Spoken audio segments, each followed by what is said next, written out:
geekbekois.com. Alors, bonsoir les geeks, Frédéric de Geekbekois, et aujourd'hui, on fait le déballage de la NES Classic Edition. Alors, pour les gens qui ne sont pas au courant, Nintendo a récemment lancé la NES Classic Edition pour coïncider avec le 30e anniversaire de la NES originale. Donc, c'est une console qui a le même look que la console de v'là 30 ans, qui vient préinstallée avec 30 jeux. On ne peut pas insérer de cassette, malheureusement. C'est un émulateur qui va nous permettre de jouer au jeu à ce moment-là. Alors, sans plus tarder, on va voir ce qu'il y a à l'intérieur.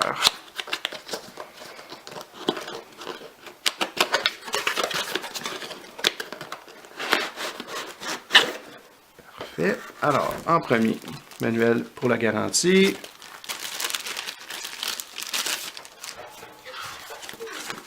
Les instructions pour installer la console, mais ce qui est vraiment génial, c'est que ça vient de l'autre côté avec un poster qui nous rappelle la belle époque de la première NES, qui venait à ce moment-là avec le zapper et le robot Rob. Ensuite, ici on a la télécommande, qui est vraiment identique à celle qui venait à l'origine. Une plainte que plusieurs personnes ont fait à propos de la NES Classic Edition, c'est la longueur du fil de la manette. Et je confirme, il est vraiment très court. On parle d'environ 2 pieds. Ça peut être un problème pour certains. On a ici le bloc d'alimentation avec branchement USB.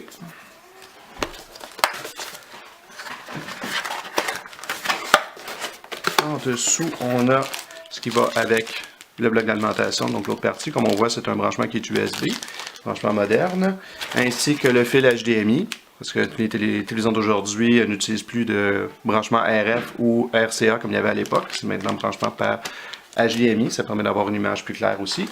Et finalement, la pièce de résistance, la console elle-même.